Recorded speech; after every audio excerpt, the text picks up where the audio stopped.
as it relates to today, as of today. So Deshaun Baker, he'll be back to practice next week, September 16th. He'll be back next week. Obviously, Brad Bart is out for the year. Billy Belton had a little issue. Not going to get into the details there, but he is probable for the game, and he will probably practice tomorrow. Evan Galliberti is a run-on offensive lineman from State College, and he'll practice next week. Deshaun Hamilton is pretty much out for the year. Michael Hull will practice today, and he'll be good to go for the game. Matt Lehman had surgery today, and he's doing better already, but obviously he's out for the year. And then Ryan Kaiser is questionable for the game. Ben Klein will play in the game. Naeem Wharton will play in the game. Adam Gress will play in the game. And that's the update. Okay, at this time we'll take questions from the phone line. We'll start with Rich Scarcella in Reading. Rich, go ahead. Thanks, Jeff. Bill, how would you describe your relationship with George O'Leary? And did you know him before he hired you at Georgia Tech? I have a fantastic relationship with Coach O'Leary. No, I didn't know him before he hired me. It's kind of an interesting story. I was basically a graduate assistant at Brown. When I graduated from Brown, I went to work at Brown. And the first year at Brown, I worked for Mickey Kwiatkowski, and I was basically like the tight end something. I don't know what I was, but I was helping out on offense. And then Mark Whipple came in, and he got the job after Mickey was let go. And I moved over to defense, and I was like a defensive graduate assistant for Mark Whipple. And then I started to apply for graduate assistant jobs that year. I think it was like, I want to say 94 or 93, there, I think it was 94. And Jimmy Bernhardt, who works for us here, had a relationship with George O'Leary from being a high school coach on Long Island. George was an assistant college coach at Syracuse and used to recruit Jimmy's high school, and there was a big New York, Long Island connection there. So Jimmy coached me at Brown. This is a long story. Jimmy coached me at Brown, and I said, Jimmy, I want to be a graduate assistant. So Jimmy called George, 94, thereabouts, and said, hey, look, actually, George called Jimmy, I think it was, and said, do you know anybody that's smart enough to get into graduate school at Georgia Tech and dumb enough to want to coach? And Jimmy said, I got just the guy for you.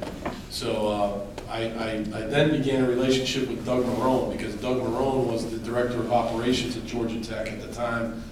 He was the guy that I worked through to all the logistics, and finally George O'Leary hired me, and I started there in I think it was like May or April of '95. So that's how it happened. Bob Flanders in Harrisburg. Yeah, Bill, I had a question for you about explosive plays. I think you call them chunk plays, plays that are 20 yards or more. Right. What has UCF's defense done to really win with that? I think they've only allowed 2. And you guys have been pretty good in actually creating them this year on offense. Right. Well, UCF, they're very sound on defense. They're going to line up, and they're going to know what to do. They're very physical. They're well coached. And that has a lot to do with, obviously the players that they have and the coaching staff that they have, but the type of defense that they play, again, it doesn't really lend itself to giving up explosive plays. So in order to get an explosive play, we're going to have to work real hard to come up with something that we think can work and then execute it on game day. But this is a very difficult defense to go against, and you can see that every snap on the tape. Derek LaVarse in Wilkes-Barre. Yeah, Bill, how important an example has Glenn Carson set for your defense, not just as a play, but as a guy who's never missed a game, almost never missed a practice for you guys? Yeah, Derek, you can't say enough about Glenn Carson. He's a guy that received a game ball, or we can't give him a game ball, but he was the player of the game for the Syracuse game. And then in this past game, he received special mention from our staff, from me, for how he played against Eastern Michigan. He's a tough guy. He's improved. He's quicker. He's faster. He's stronger. He loves playing for Penn State. He believes, and I believe, that he has a future in football. And so he's gone out there the first 2 games and done an excellent job of playing good tough, physical Penn State football. Mark Wogenrich in Allentown. Jim, it seems like a lot of guys who work with at Georgia Tech in some form have influenced not only the way you coach, but now also the coaching staff. Why, for you, was that such an influential time in your coaching development? Yeah, that one of those, or I don't know, probably more than one of those years, but I know one of those staffs, I should say, one of those staffs, you know, we had a lot of really good coaches on those staff. We had George was the head coach, we had Ralph Friedgen, we had Doug Marrone, we had Stan Hickson, you know, at times we had Matt McWhorter, we just had Randy Edsel was on our staff there at a time. I mean, we had some really, like a laundry list of some really good top-notch coaches, many of whom went on to be head coaches. And Danny Crossman, who's Doug's special teams coordinator in Buffalo now. We just had a number of great coaches there, and I learned a lot from them. And, you know, I contributed what I contributed to that staff, but I think we all learned from Coach O'Leary. And I think every one of those guys would say that we owe a lot to Coach O'Leary because, you know, he taught us about, you know, tough physical football, great organization, things like that. And but yeah, there were a lot of great coaches on those staffs. Frank Bodani in York. Hi, Bill. After 2 games, how would you kind of evaluate your offensive line play, running and you know, protecting the pass? Are they where you thought they would be? Where they headed the next week or two? I think that some certain individuals up front have played really well. And I don't want to get into the specifics, but I think that overall we need to play more consistent up front. I've talked to these guys about that. Mac feels the same way. And again, I think we've played decent. I don't think we've played poorly, but I know we can play better. And I think that the guys understand that. We hold our offensive line to a very high standard here at Penn State. And you know, those guys know they can play better, and you know, we expect them to. But again, it's not a fact that it's been poor. It's just that we know we can be better and more consistent than the way we're playing right now. Joe Giuliano, Philadelphia. Yeah, hi, Bill. Your Coach O'Leary obviously has been probably a sounding board for you over the years. I was just wondering, you know, how much advice he's given you in terms of your development through the years as an assistant, and what kind of encouragement did he give you when you were considering the job at Penn State? Certainly, I've kept in touch with Coach O'Leary over the years. You know, I don't think neither one of us are real big phone guys, you know, but you know, when especially after I became head coach at Penn State, I called him a few times, you know, just on different subjects like practice and different things he did, schedule-wise, travel-wise, you know, what he did at Georgia Tech in Central Florida. And he's been very helpful to me. And probably the most I learned from Coach O'Leary, though, is when I worked for him. And the most I talked to him is when I worked for him. You know, coaches are busy, and everybody has busy lives and things, but I think it was 8 seasons that I worked for him. That's really where I learned a lot from Coach O'Leary. Mike Gross in Lancaster. Hi, Bill. It seems like you have a lot of depth at wide receiver, and also a lot of guys who are contributing there. And I wonder how you sort that all out in terms of who plays when. Do you go with strengths or weaknesses? Do you try to rotate guys and get a lot of guys in the game? Is that a challenge for you? I think we have basically, that's a good question, it is. It's about 6 guys that are in the rotation right now, wide receiver. And what we try to do is, by personnel, we have a lot of different personnel groupings. And so by personnel, we try to get as many guys into that rotation. Now, some of the personnel groupings are 2 wide receiver personnel groupings. Some of them are 3, some of them are 4, some of them are 5 wide receiver groupings, which we haven't even used yet. But so we, you know, we try to make sure that we're rotating guys in and out, and I think that does a lot. It gets guys on the field that are good players. It helps morale because a lot of guys are playing, and you know, I think a lot of different guys have caught passes from Christian this year, which is good. And so you know, I think we just need to continue to do that, and it's not hard. No, it's actually fun to come up with personnel groupings and where to put guys and things like that. Donnie Collins in Scranton. Hi, Bill. Bill Beltman said he feels like he's a more mature player in person this year. I'm wondering what kind of changes you've seen in him, not just as a running back, but as a person, and how his attitude has changed, you know, approaching that position with last year in the running back spot. Yeah, Billy's come a long way.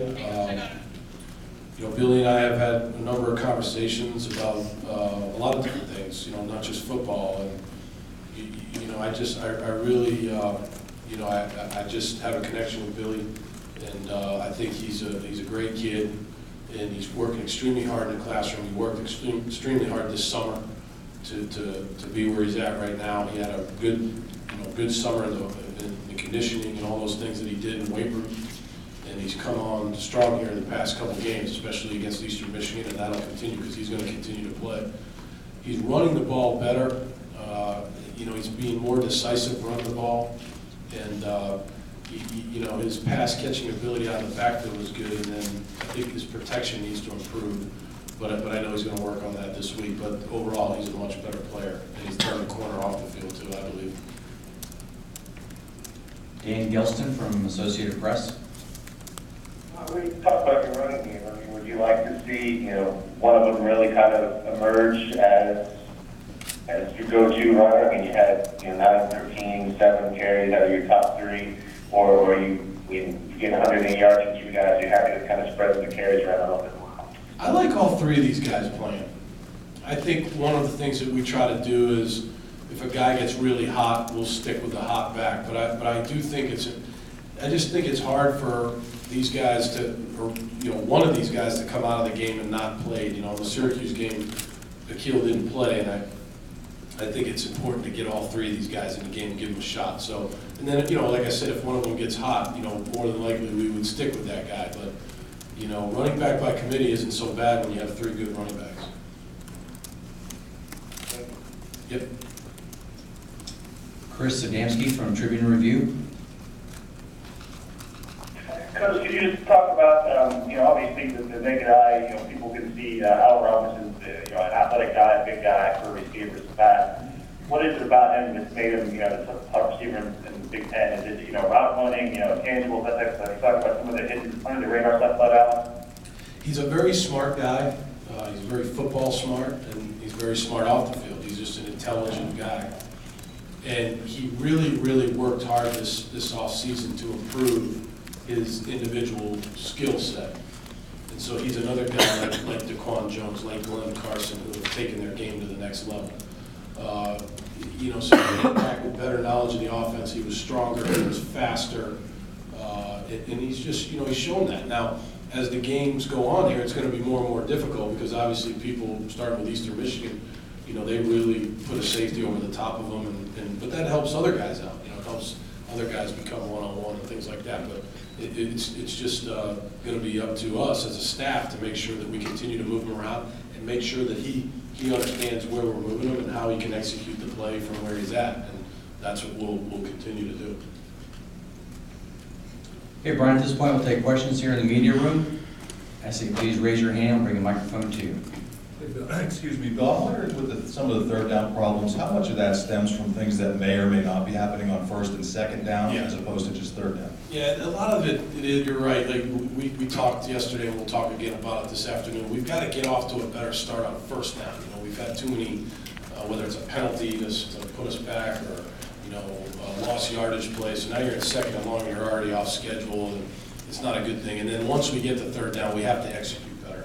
You know, I thought on Saturday there were plays to be made there, and whether it was a protection breakdown or, you know, a poor throw or whatever it was, we just didn't make the play. It'll get better. I really, you know, I can't guarantee it. I'm not into guarantees, but I do believe that we're working at it, and it'll definitely, in my opinion, it will improve. But it needs to. There's no question about it. It has to improve. Bill, with Christian's arm strength, how does one continue to improve upon that throughout his college career, and also how much of it is just natural? Yeah, well, a lot of it has to do with mechanics. That he's able to use the proper footwork, and he's able to finish his throws and have his elbow in the proper place and have the proper grip on the ball. And you're right, he's a strong guy. You know, he's a big, strong guy. So, you know, he's got a strong arm. But his arm strength will continue to improve as he becomes stronger himself. You know, he's only 18 years old. So as he has only had, you know, one month in our weight program. So as he continues to get stronger and leg strength is better and upper body strength, you'll see his arm strength improve. But that's where he's got to really understand how much he's got to work on his touch passes, you know, his underneath passes, his throws to backs. You know, usually backs are recruited to run the ball, not catch the ball. So you got to give him good throws. So you have to have nice touch on those balls, and so, you know, so hopefully that'll continue. But you'll see his arm. I think you'll see his arm strength improve as he plays.